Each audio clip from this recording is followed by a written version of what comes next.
Howdy, lovely people. How are we doing today? How are we feeling? What's the vibe? Because I know today's Tuesday and today's a good day, you know? Yesterday, I can't lie, was a little rough. Just didn't feel good. Like, I had a weekend of drinking and I was definitely on a come down and I was like thinking like so many things, and definitely today I feel better. But I just wanted to come on here and talk to you guys today about goals. What is goal setting? Sorry, my niece just called. For those of you who don't know, my brother lives in BC, and so I don't really get to see my nieces all that often. So when they do, I go and talk to them right away because I love them and I miss them. Taylor and Chloe. Taylor is just turned 5 and Chloe is turning 4 in August. So they're very close in age. But yeah, sorry about that. So yeah, I wanted to make this video today to talk about goal setting, what it looks like, how to create a goal, and why we set goals. Like, what is the purpose? So I don't want to make this video too long, although it could be long. So I guess we'll just like jump right into it. So I guess when you set a goal, a lot of people just say like, I want to do this, or I want to do that, or I want to do this. And it's not like very specific, and it's very hard to achieve, unrealistic. And so I'm here today to talk about SMART goals. Now, SMART is an acronym. It's not a SMART goal versus a stupid goal. And what SMART stands for is being specific, measurable, achievable, realistic, and in a timely manner. So I'll go into detail about each and every single one of those, but I just wanted to say that any goal can be achievable, but there are good goals and there are bad goals, and I will go over what those are. So basically, you want to have something that's specific. You want to create a goal that is specific enough for your life, not something as broad as I want to, be the next Adele. Like that's way too broad. And you want it to be measurable. So you want something that you can look back and track and be like, okay, this is my progress, this is what I'm seeing, and you want it to be achievable. And by achievable, I mean you want it to be realistic, but you want it to be something that you can achieve, because if you don't, that could be a factor and in deterring you from reaching your goal. So the next point is you want it to be relevant. You want it to be relevant and realistic to your life. If I'm sitting here and I'm like, I want to move to California in a year. Okay, possibly, but is that really relevant to my life? Like, what's in California that's not in Canada? What's in California that I can't get right now? And for some people, it might be like, if they're actors or whatever, that might be a good goal. But for me, in my personal life, that's something that's not relevant. So it doesn't really make sense. And the last one, the T, stands for timely or time bound, which basically means you want to achieve it by a certain time. Because if you don't have a time frame for your goals, it's going to be easy to lose track. So those are that's the SMART goal template acronym, and it really helps me when I am creating a goal. I always make sure to write them down or look at them right in front of me and see like, okay, is it specific to my life? Can I measure this goal? Is it achievable? Is it going to be relevant?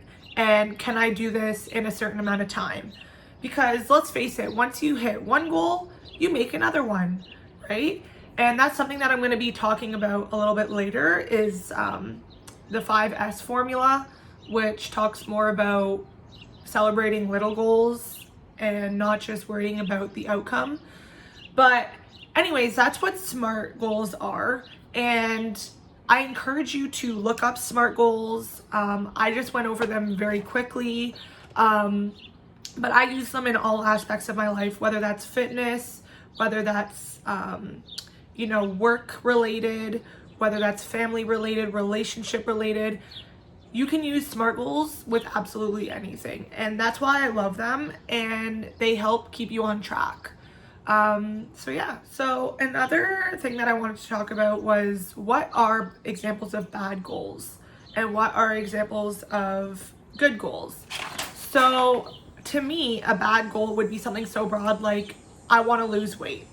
Okay, wonderful. I'm glad that you want to lose weight, but that's way too broad. How are you going to lose weight? How much weight do you want to lose? How much weight do you want to lose, and how much of a time frame? Does it relate to your life? And is this something that you can keep up? And so you just saying, I want to lose weight, or anyone saying, I want to lose weight, isn't necessarily going to be a good start. What I would suggest for anybody who wants to lose weight, if that's something that interests you, I would start with, why do you want to lose weight? When we make goals, we always need to think of why. Because if we don't have a concrete reason of why we want to accomplish something, it's going to be very easy to fall off track. So the first reason is always, why do I want to lose weight? And how am I going to achieve this? So is it going to be running? Is it going to be dieting? Is it going to be working out? Is it going to be cutting food out? Is it going to be anything that helps you with losing weight? And what I suggest to do, which I will talk about later as well, is focusing on one thing at a time. I just mentioned like 4 or 5 different things that you can do to lose weight.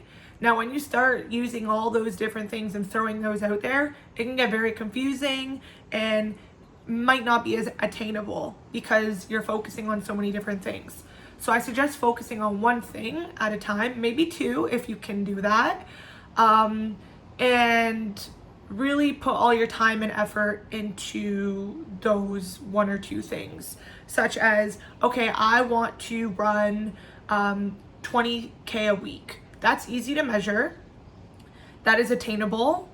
I'm talking about for me. Whatever your goal is, that's how you measure it. And I'm giving myself 1 week. So all those things can work. Me just saying, I want to run 25K. Well, when do you want to run it by? How fast do you want to run 25K in? And these are all the things that are super important that people don't really think about when creating goals. And it just makes the goals a lot more concrete and a lot more real, because who knows a person that says this and says that and says this and says that, and they never really follow through with any of those things. Now, that could be for a number of different reasons. That person might have commitment issues. That person might have a lot of things going on in their life that, take them away from reaching their goals. But at the end of the day, you want to make a goal that you could stick to, because it creates the self-love that you have never experienced before. When you start reaching these goals, it is amazing, the feeling that you get when you start achieving them. And it's like a ball effect. You just get rolling.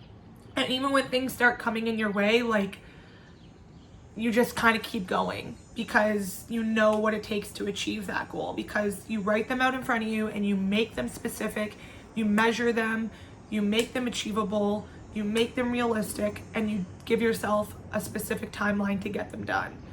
And once you do, it really is life-changing. So for the last part of this video, I really just want to focus on talking about the 5S formula. And I also want to just say that outcomes do not equal goals. The problem with goal setting is that people focus on the outcome way too much, and they don't focus on the little milestones that people reach while reaching their goal. Does that make sense? Like, for example, You know, on my health journey, I've lost 23 pounds and my goal is 25 by the end of this 8 weeks the second 8 weeks that I'm doing. And if I didn't celebrate all the little successes that I've accomplished throughout this, I would be like, I don't even know where I would be right now. It is so crucial and important to celebrate the little things while you are on your journey, because you need to reward yourself with things along the way to keep yourself going, such as cheat days, or, you know, not working out, or having those rest days. Like, reward yourself and thank yourself, and always remember to love yourself, because at the end of the day, your body is going to take what your body can take, and your mind is going to do what your mind can do.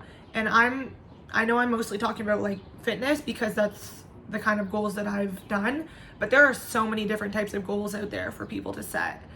And I just want you to remember to always love yourself and to forgive yourself if you do fuck up, or if something happens and you roll backwards.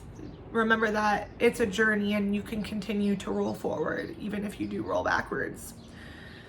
So let's talk about the formula that I've been talking about. So there's 5 S's, and basically what they are is simple, segmental, sequential, strategic, and supported. So first one, simple. Keep it simple, easy to remember. Any goal that you have, you want to kind of keep it simple, easy to remember. Maybe, like, for example, making your bed. That's simple, easy to remember, and it's, yeah, simple and easy.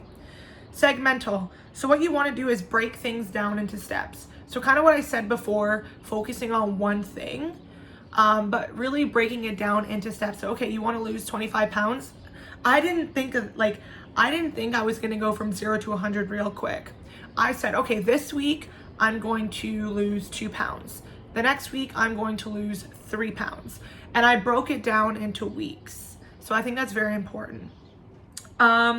Sequential, so doing things in the right order. Now this could be different for everybody. Everybody might have a different order on how they get things done, but just make sure you're writing things down of how you want to do it.